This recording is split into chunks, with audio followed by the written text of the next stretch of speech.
Here we go. Thank you, everyone. I just got unmuted, and I wanted to welcome you all this afternoon to our JBiz meetup, brought to you by JMOR and our publisher, Dr. Scott Rifkin. I'm Jonathan Oleski with JMOR, and our program is about to begin in a moment or two. We broadcast from Zoom, and we simulcast on JMOR's Facebook page. Our virtual community events average about 1,000 viewers per show. And we are really excited to have Maryland Comptroller Peter Franchot with us today. So let me tell you a little bit about some of our folks who are joining us today. So our meetup is made possible by Nymphos Brow, the Mid-Atlantic's leading boutique corporate law firm, supporting corporate growth at every stage of business, and JP Private Bank, two outstanding corporate partners of ours. So Nymphos Brow specializes in corporate business startup and entrepreneurial law, and their team has extensive experience in the areas of intellectual property, mergers and acquisitions, and general counsel practices.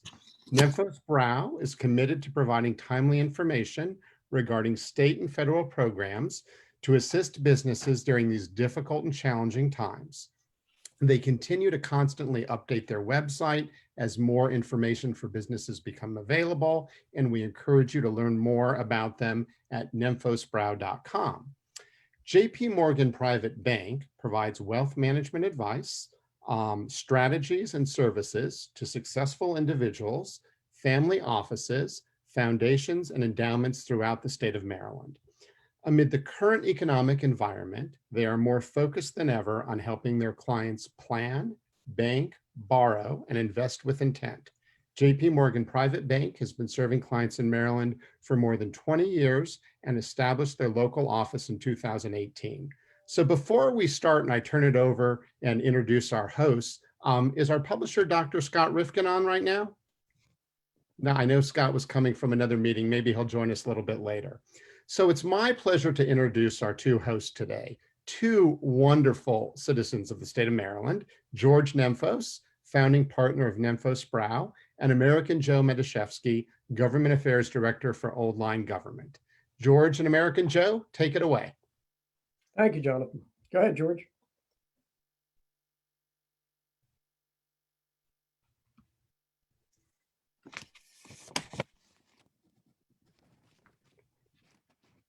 Well, George seems to be muted. American Joe, let's see. Here we go. George, are you able to unmute yourself?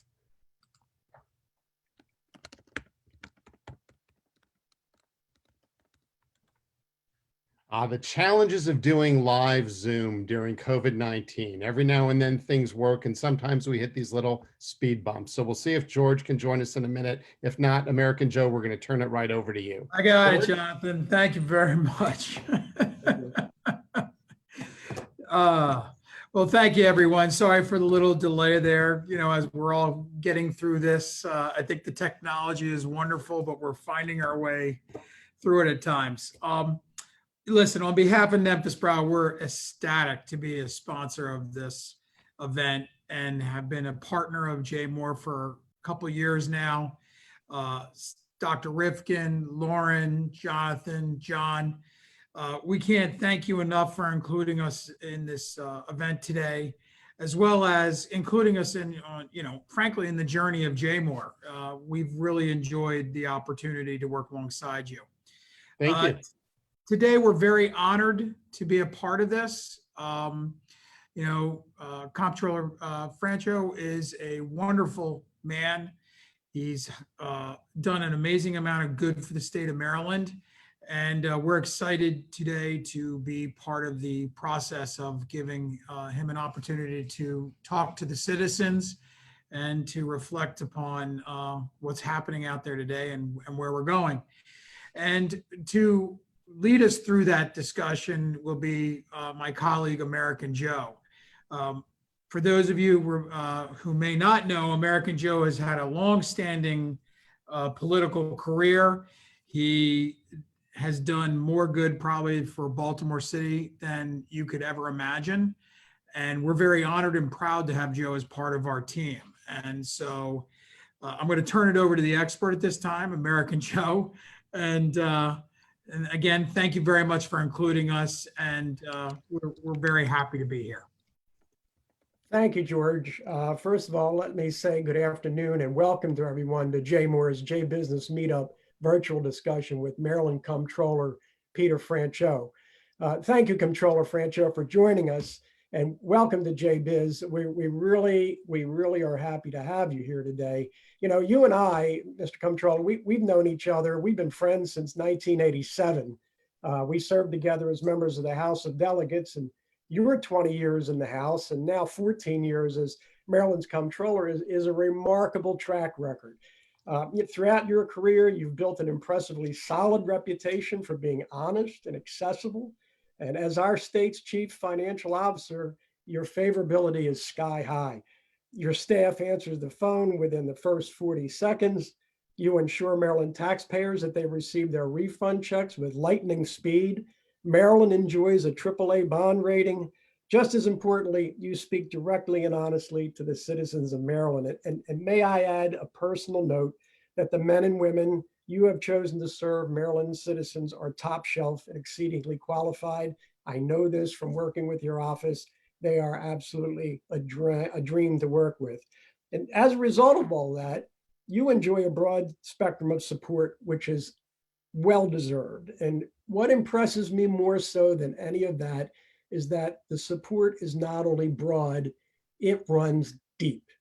I, for one, have witnessed it. I've attended your events. The crowds are wall to wall. In addition to lawyers, doctors, and business executives, your gatherings are filled with people from all walks of life. Those who provide our food, repair our cars, fix our plumbing. The list goes on, and they're young and old. So there's just this great wave of support for you. So today, under these socially challenging circumstances, let me thank you again for extending your hand to JBiz and for sharing some of your time with us and your insights. So with that, I welcome you. You have the floor, and then I'll ask you some questions as we get through. Excellent. And can everyone hear me? Yes. Excellent. Well, Joe, thank you for that kind introduction. And I'm probably, I don't deserve all those nice things you said, but I appreciate the emphasis you placed on the agency's customer service. I've been comptroller, this is my 14th year, and we from day one said we want the 3 R's to be the mantra for all of our 1,100 employees. The 3 R's are respect the taxpayer, respond to the taxpayer, get results for the taxpayer. And I'm, delighted to say that the popularity that you attributed to me is directly in line with the customer service that all of our employees have bought into. And I hope someday that is not just the comptroller's agency. I hope it's all government agencies at the county and state level have that kind of mentality, because I think it's a way for ordinary citizens to have some confidence and trust in their government. But let me thank Jay Moore for letting me say a few words. Joe, I appreciate your work for them, and Jonathan Oleski, apparently my communications director, Susan O'Brien, and you went to Towson together, so that's good. Yep. And George, thank you for your participation in this. I also, if Dr. Scott Rifkin shows up, like to give a special shout out to him. He's a dear friend. He's been a tremendous civic leader, accomplished businessman, done so much for strengthening the community in the state of Maryland for many, many years. Let me just talk briefly about the Compass program. This is a $160 million new technology program that we are implementing starting this year. I have Robin Arrow, who is the manager in the agency for this very significant overhaul of our data system. It fits right in with the customer service theme I mentioned, because long after I'm comptroller, this system is going to be an enormous help to businesses and individuals around the state, because it's a very user-friendly modernization of what was an antiquated system. It's going to allow businesses and individuals to have much more control over their tax filings. and ability to customize their own accounts. So I'm looking forward to us implementing that. We're doing the first one, I think it's the alcohol tax collections. Obviously, the pandemic has impacted all of this because we are giving, I'm allowing people not to pay their taxes until July 15th, and that includes the alcohol taxes. But Compass is, I think, a very important program for the state of Maryland because it's going to increase the convenience for all of our taxpayers to file online, access their tax records, help us combat tax fraud, which unfortunately is a big problem. And it's just going to provide a lot of greater efficiencies. If people have questions on that, we'll be implementing it over the next 4 years. It's something that we test and retest again because we do not want it to be like other federal and state programs that come on with a lot of fanfare and then freeze up and don't work. This one will work. And so let me conclude on Compass and say we're delighted to answer questions on that. But obviously in dealing with the pandemic, we've got these tremendous economic consequences. I don't mean to be doom and gloom. I don't want to be, but for the next year, we're going to have a lot of stormy weather. And that's represented already by 700,000 Marylanders filing first-time unemployment filings. That's just an enormous number of unemployed folks. Our experts think half their jobs will not be there once the economy gets back to normal activity. I'm particularly concerned with the impact on small businesses in Maryland. Small business ownership has fallen by 22% already. 41% of African-American business owners have closed up shop in the last couple of months. 32% of Latin business owners, and some of these, let's be honest, are sole proprietorships. 32% are not about to go out of business. They have gone out of business. 25% of women own small businesses. And obviously, overall, there's a drop of about 22% of business owners in the state of Maryland. So I'm looking at this pandemic. Obviously, it's a medical solution that's going to have to cure this pandemic and allow us to get back to normal.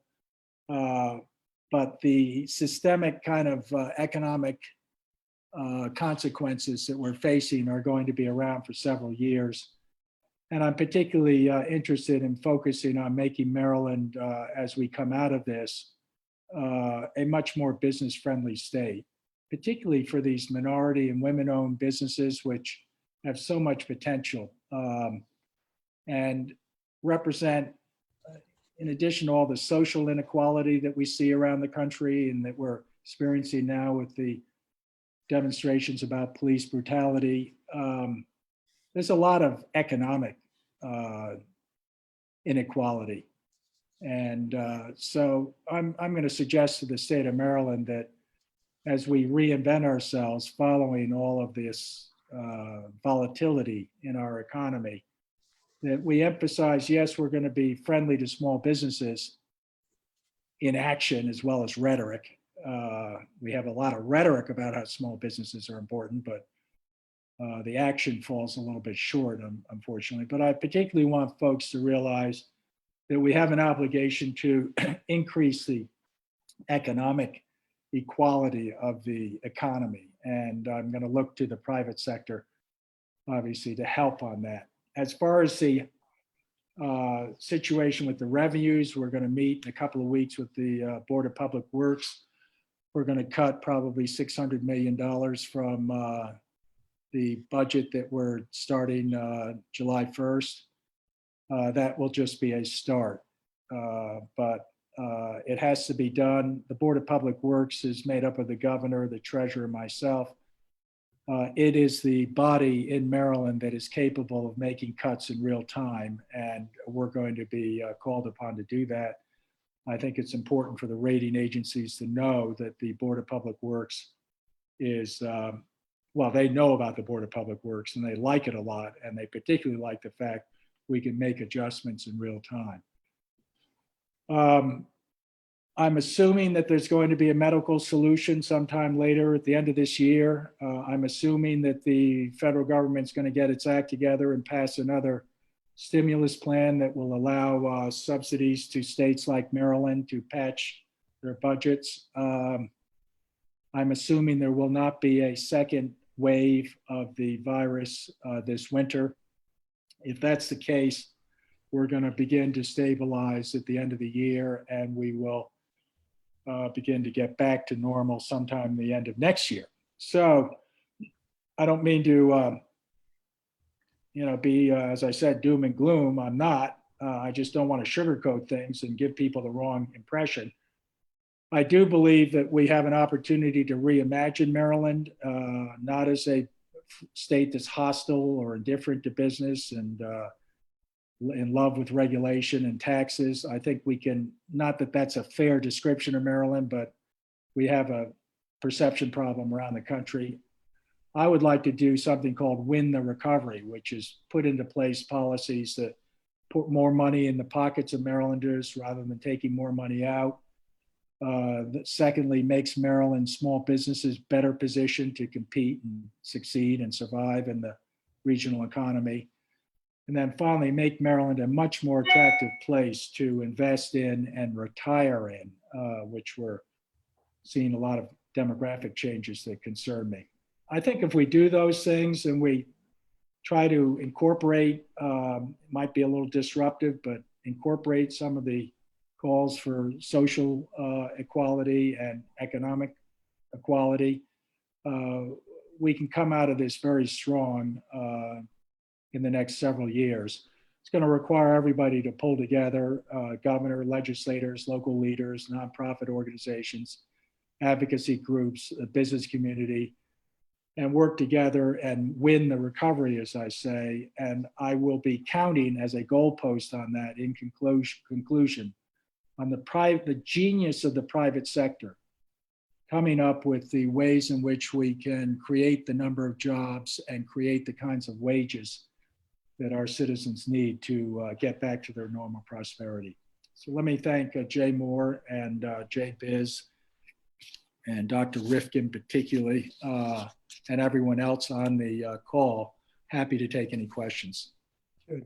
Well, thank you, Mr. Comptroller. And these questions have come from Jay Moore and JBiz participants. And I will start off and see how time permits and go through as many as we can. And I think Jonathan may jump in with a couple of questions that he has too as we go along. But let's start off with an easy one. What words of advice do you have for local business owners and operators in the state of Maryland, given the current virus situation and the impact it's had fiscally? Any word of wisdom looking forward, please? Yeah, no, I would urge every small business owner, every attorney, representative of small businesses, anybody involved with the private sector to urge the governor and the legislative leaders to spend $500 million from the state's rainy day fund immediately on no application needed small business grants. And if that means the governor and the Commerce Secretary needs to go up and down the main streets of Maryland with a big checkbook, writing out $10,000 checks, they should start doing it right now, because we have a crisis as far as businesses that have gone out of business and are not going to reemerge. That's a tragedy, because every one of them represents a little ecosystem of employees and customers and creditors and distributors and suppliers. I mean, it's a tragedy that we've probably lost 10 to 15,000 of them already. It's the next 10 to 15,000 that are hanging by a thread right now that I'm interested in getting some immediate help to. The federal and state programs that are the relief programs for business generally are oriented towards big business and folks that are sophisticated and knowledgeable. I'm talking about the cafes, the restaurants, the bars, the taverns, the dress shops, the little small gift stores.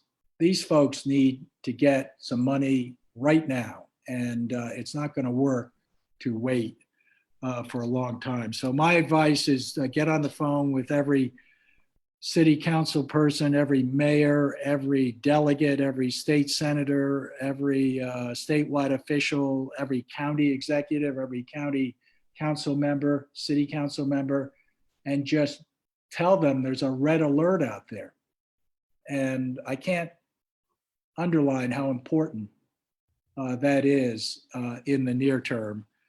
And that would be my strong recommendation to the folks that are out there right now. I would not suggest that they rely on the answer no. That's not acceptable. I would not rely on, oh, there are lots of programs, let me send you a list of them and you can apply to them. That generally ends up in an alphabet soup swamp with nothing. We need, and the rainy day fund was set up for this purpose. We have over $1 billion in it. Take 500 million immediately, right out. I should be good at math. I'm the comptroller, but what's 500 million divided by 10,000? Let's say it's 10,000 small grants of $10,000 each. 50 million divided by 10,000. Somebody smart on the line will be able to tell me what it is. The point there is you just can't go to these folks and ask them to have the sophistication of Walmart and Amazon and all those. Write out 5,000 checks in the next 2 weeks for $10,000 each. And that'll be a big, big help to local businesses and on the main streets of Maryland. Thank you for asking the question. Thank you, Mr. We're Comptroller. going to be making not hundreds of millions of dollars of cuts, but the question is going to be what is the rainy day fund being spent on? It is a huge mistake, in my opinion, to take the rainy day fund and sink it into agency budgets, patching them over, helping them out, this and that and the other thing. I love what the services are that the public budgets provide, but they are not the top priority right now. Top priority are small businesses, got to get money in their pockets. Thank you for listening to mine. Thank you for those comments about small businesses. You know, Maryland is not in this alone. There are we have many other cities and states and around the world that are in the same boat. But what can Maryland businesses owners do to attract and recruit talent to their organizations? And how is Maryland going to be able to compete in the job market with those surrounding cities like Washington, D.C., Philly, and New York? Yeah, no, we need an immediate all hands on deck, red alert, new program in the state of Maryland to both retain our young people who are in the tech area. This is the tech area that I'm talking about because that's where, there's a lot of money right now. They're unlike the hospitality sector, the tech sector is red hot, and there's going to be a tremendous amount of prosperity and wealth in that area. Maryland needs to set itself up as a go-to state for these employees. They are very mobile. They can work anywhere. We should be providing tax incentives for these young people all around the country. Come and relocate in Maryland. We're going to give you a huge tax break. If you're a young person possibly going out of the state of Maryland, we will give you the same tax breaks to begin your careers and have some reasonable period of time, 5 years or something, where your taxes are significantly credited. The reason I say that is that the pandemic has opened up this whole idea of remote businesses and remote locations and doing exactly what we're doing, which is Zooming. So people are going to, in the new economy, going to be able to live almost anywhere. Maryland should be right out front right now saying, young people who are here in Maryland, do not go anywhere. We'll incentivize you to stay here. Millennials around the country who are in the tech area and can work from anywhere, come to our state. We're going to make you really happy. And I think if we did that, we would be able to compete with DC and Philly and New York. Baltimore obviously has a crime problem which has to be dealt with, and that is something that the whole country is going through a conversation about as far as police practices and relationships with communities. I'll defer to people a lot higher up on the food chain than me to deal with that specific problem. But we can attract young people to, as long as they're inside the border of Maryland, we can incentivize them to come here. And then if they actually decide to say, I, as the comptroller, will show up on their doorstep with a cold Maryland draft beer, presenting them with it as a big thank you from me for coming to our state. So you asked, Joe, that's the question. I think we're very competitive. We just need to put ourselves on the map and make ourselves known to people around the country. Thank you. You mentioned the rainy day fund earlier, which is an excellent idea. But there's a question from one of our members that asked, how are we doing at the state level in terms of having the resources to provide essential services with the decrease in state revenue as a result of reduced tax revenues due to COVID-19? Does the state have the ability to reduce mandated spending programs in order to fund essential operations? And what is the impact of all of that? Well, the governor, I'm going to take my lead from the governor on the Board of Public Works and the legislative leaders, of course, because there's some major cuts that have to be made. And we're just simply not going to have the money to implement some of the programs in the new budget. As far as the mandated programs, I assume that they can be reduced with the approval of the legislature, and they're going to have to be, because unless somebody's got a big money tree somewhere that I'm not aware of, there just simply is not going to, there simply are not going to be the revenues at the state and county and municipal level to fund next year's budget or the year after that. So we'll see as far as what exactly everybody is bringing forward. I hope that the temptation to use the rainy day fund for patching public budgets, which is often the kind of default mode of elected officials in Maryland, I hope that they substitute small businesses ahead of even the public budgets. And I say that because it's the revenue from the economic activity of the small businesses that provides the enormous wealth that we have in the state, where we get the tax revenue from. So no small business, lots less revenue, I guess is what I'm saying. And the rainy day fund is well over $1 billion, and it should all be spent sooner rather than later, because it's really going to start raining later on this year. Right.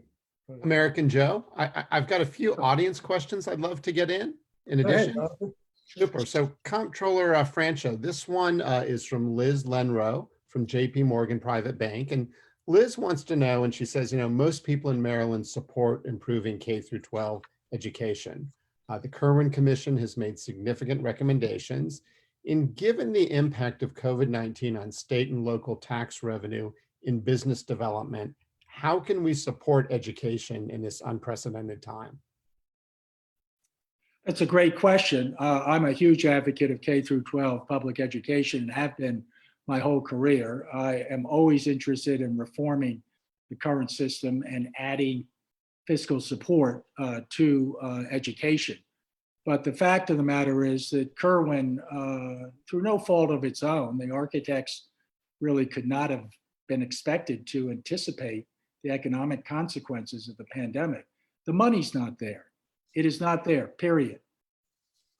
So let's stop imagining all of a sudden that it can somehow come out of thin air and be there. I was in the legislature, Joe, I can't remember when whether you were there. I think you may have been when we did the Thornton bill back in the early 2000s. After me, yeah.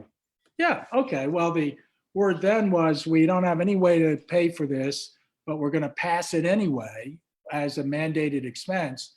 And Kathleen Kennedy Townsend, when she's elected governor, she was running the year after, when she's elected governor, she's agreed to raise the sales tax by a penny to pay for Thornton. Well, that didn't end up very well because she lost.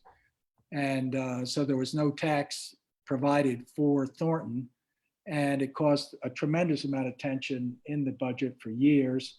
And it frankly didn't produce, in my opinion, the results that were promised. And Kerwin, I think, needs to go back to the drawing board.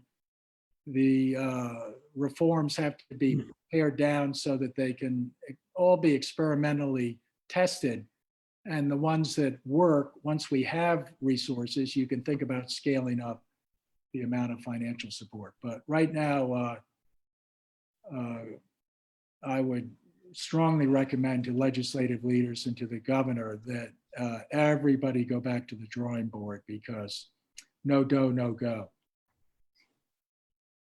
So Comptroller Franchot, I have a fun question from an audience member now. You talked about, buying folks a beer and showing up on their door. So, this audience member says you have done so much to support craft beer. What is next, or what would you still like to see change with regard to that? Well, Governor Hogan, to his credit, has adopted all our recommendations during the emergency of the pandemic. We petitioned him to allow what we believe is a big modernization of the state's alcohol laws on an emergency basis using executive orders. And as a result, restaurants and taverns and other establishments can direct ship. Well, breweries and wineries and distilleries can direct ship their products to Marylanders now. It used to be prohibited, except for the wineries. And restaurants and others can supply beer, wine, and mixed cocktail drinks to takeout customers, and they can deliver. That's been a huge help during a really, really painful time for small restaurants, et cetera. The question is, what happens when the pandemic's over? We're assuming that they're all going to stay in place because they're very popular. It would be a tragedy if the legislature decided to go back to the old relics of the past and not allow this consumer convenience and big help to small businesses to be permanent. That remains to be seen. I am the chief alcohol regulator of the state, but in return for my advocacy for Maryland-based alcohol products, the legislature stripped me of all my authority.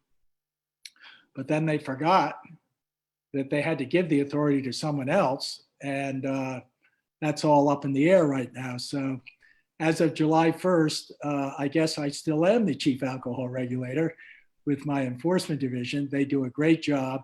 And the whole key here is to get the state in line with the rest of the country.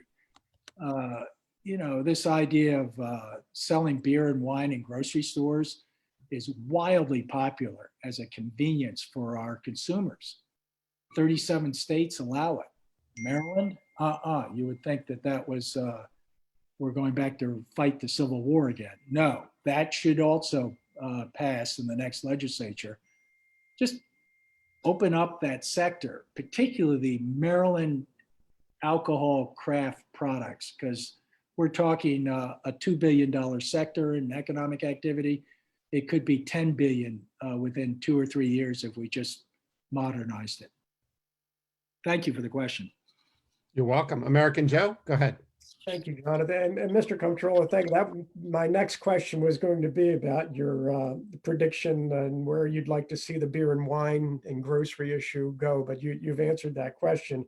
But how do you think, there's another question from our, how do you think Maryland will recover compared to the other states, given, our ability, our economic development, the education level of our residents and citizens of Maryland?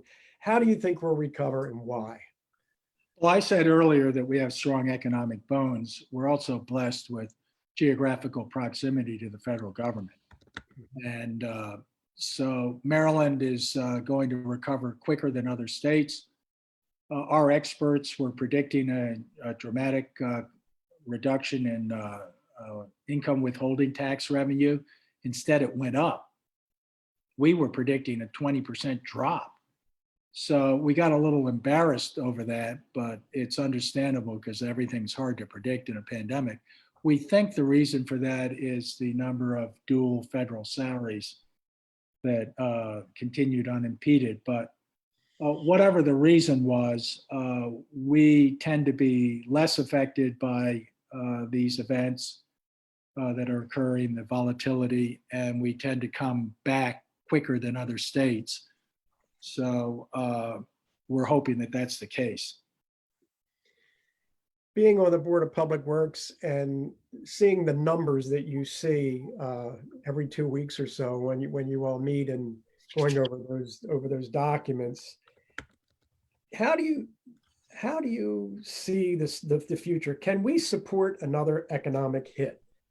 Can you speak to the effect the virus resurgence might have on our business world in Maryland if in the fall there is a resurgence of COVID-19 and a convergence with the flu? Well, look, Maryland's a great state. We're great people. We have great businesses.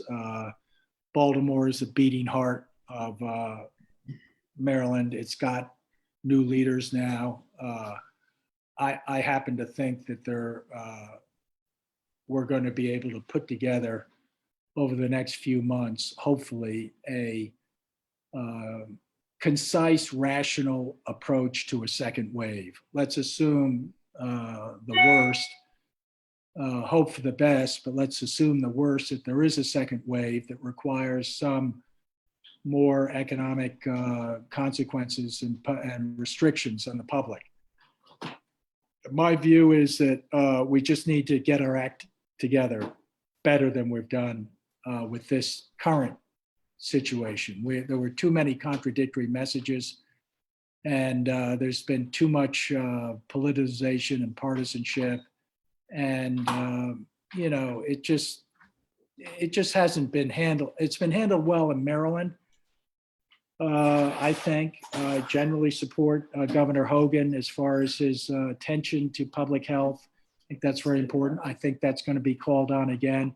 I just hope next time that we go through this, A, that it won't be as bad, and B, that we'll be all together on wearing masks, keeping social distancing, not being in large crowds, and washing our hands. Things that get said by some people and listened to by other people, and some don't listen to it and some do. And now we've got demonstrations. I mean, it's, and the testing has obviously been thrown into a cocked hat, and the contact testing is almost non-existent. Hopefully next time we will benefit from this and be able to muddle through until we have, once again, the medical solution. We got to have a vaccine. They're working on, they tell me 6 to 12 vaccines. I'm going to get one of each. It's a nasty virus out there for a small number of us that are affected. So I would hate to predict that we're going to have a second wave, but if we do, we can get through it better if we're more organized and methodical and less stimulus response, I guess, is the way I describe what's going on now. American Joe, I've got 2 questions that were just asked on Zoom. I'd like to ask the comptroller. That's okay with you? All right. So Comptroller Franchot, this is a question from John Healy here on Zoom. And he says, will the $600 million budget cuts that you discussed include bond bills? Likely, no. In my experience, most of those are small, community-oriented, not-for-profit. It's not the Amazons and Walmarts. So I would assume they would be spared. But once again, I'm just the comptroller. This is something that's being negotiated between the legislative leaders and the governor. It concerns the mandated parts of the budget, I'm sure, also. I'm not, even though I have a crucial vote on the Board of Public Works. I have not been given all the specifics. We're going to get them tomorrow. And stay tuned. Okay, all right. And here's another question from Glenn Ulick here on Zoom. So, Mr. Comptroller, how can the state work with the presumptive new mayor of Baltimore to affect real change in terms of opportunities, improved schools, and better police community relations? Well, that's a tremendously complicated question. I will say that I'm very optimistic about Baltimore because Brandon Scott is not the same old, machine politician. He's young, he's capable of providing a fresh perspective. This issue of police brutality and police interaction with the community is crucially important. It's wrapped up with all sorts of perfectly legitimate demonstrations that are going on. It's brought on the whole issue of statues and memorials that are saluting Confederates. I'm involved in a big spat down on the Eastern Shore trying to get rid of a Confederate monument praising Marylanders who went and fought for the Confederacy. Why am I in favor of getting rid of that particular statue out in front of the courthouse in Easton? Because it had nothing to do with the Confederacy. It had everything to do with when it was put up in 1916 with the Jim Crow situation where the whites were intimidating African Americans and scaring them. And to have it outside a courthouse is just completely unacceptable. Those conversations are going on all around the country. There's a tremendous attention being paid to not just police community relations, but to the whole general notion of inequality and prejudice and bigotry that has existed for so long in the country. I'm very interested and optimistic that we can disrupt those old relics, I call them, of the past, and we can enter into a new era where there is social justice and economic justice, but it's going to require a lot of equality. Just look at the 500 biggest companies in the country. Most of them are run by white men. 37 of them, I'm told, have CEOs who are women. Thank God for that. It's probably tripled in the last couple of years. How many have African American CEOs? 4. 1, 2, 3, 4 out of 500. So I'm not a part of the, I'm not, obviously I'm nearing the end of my career probably, but I am very interested in creating a better opportunity and a better future, and not just rhetorically, but I mean actually in action. So I'm looking forward to working with Brandon Scott. I think there's a lot of opportunity to check and balance our instinct to do nothing and actually break through this time and do something significant about opening up our economy as well as our society. And as a result, we're going to be much more prosperous, in my opinion. And but it's information, I guess. I hate to be vague, but this is a conversation that is going to have many, many ramifications in the next 12 to 24 months. Good question. I don't mean to be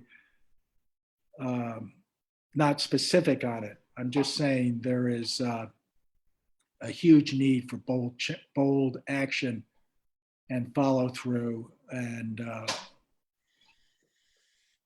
I like to see myself as part of the disruptive forces that are going to improve the country and not continue to divide and push it back. So we'll see how it all works out. Thank you. It's a good way to sum up the conversation, I guess. Yeah. Thank you. Thank you. Yeah. American Joe, why don't you take it? Yeah, I've got just one more quick question. We kind of left it hanging out there. It doesn't get a lot of attention as other sexier kinds of topics too, but is the state of Maryland considering additional economic development incentives for new or expanded local manufacturing? Well, that's a great question. And the question is, what is manufacturing going to look like? That's part of the answer. Mhm. We're trying to figure out the fact that there's been so much done technologically, how exactly the manufacturing sector is going to look and how are we going to train people to work in it. Part of that is just getting out of the way of the genius of the private sector that I referred to, which is, hey, change is coming. What can we do to partner and have the public be a constructive junior partner to the private sector in moving forward the manufacturing options of the future? I think that's entirely doable. Part of it is comes back to that idea of recruiting new young people. Our demographics in Maryland, like a lot of states on the East Coast, we're getting old very quickly, our citizens.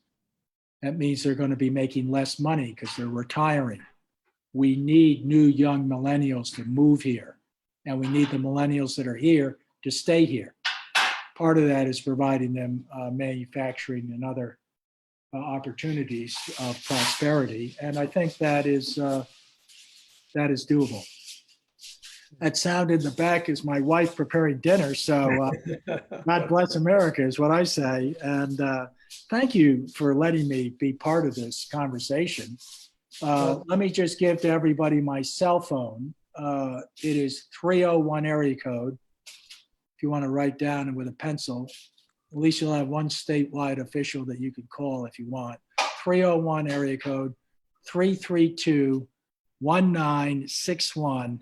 I will not answer the phone if I don't recognize your number, so don't feel bad, but either text me or leave a message and I will get that. That's my personal email. And if I'm ever lucky enough to be governor of the great state of Maryland, I'm still going to have that number. And you're still going to be able to text me, even if you don't like me. But the point there is people need to have trust and confidence and connection to their elected officials, and happy to provide that to your members. Well, Mr. Comptroller, thank you so much for spending the time with us this afternoon and reaching out, giving us the time to answer the questions of our members. We really do appreciate you being here and your insight. Stay safe, be well. And just to add to that, Maryland Comptroller Peter Franchot, on behalf of George Nemphos, JP Morgan Private Bank, Dr. Scott Rifkin, we really appreciate you taking the time to join us today. Your words of wisdom were spot on, and also passing out your cell phone. What a refreshing thing. Thank you very much. Hey, Finally, I can remember when I was in the legislature, everybody said, well, gosh, you're an elected official. Why don't you just call the governor up and let him know this, that, and the other thing? This was back in the days of William Donald Schaefer and Paris Glendening and others. I don't recall ever talking to the governor. That was like just way, how do you even reach them? And what's their phone number? So anyway, I'm not suggesting that I will someday be governor, but I am comptroller. And there's a number. Feel free to use it. And let me know, particularly if it's something concerning the comptroller's agency, we can get somebody on that immediately. well, wonderful. And finally, we just want to remind everyone to continue to visit jmoreliving.com for more information, stories, and resources, and to sign up for our weekly e-newsletters. Everyone stay safe and be well, and thank you for joining us today. Thank you, Jonathan.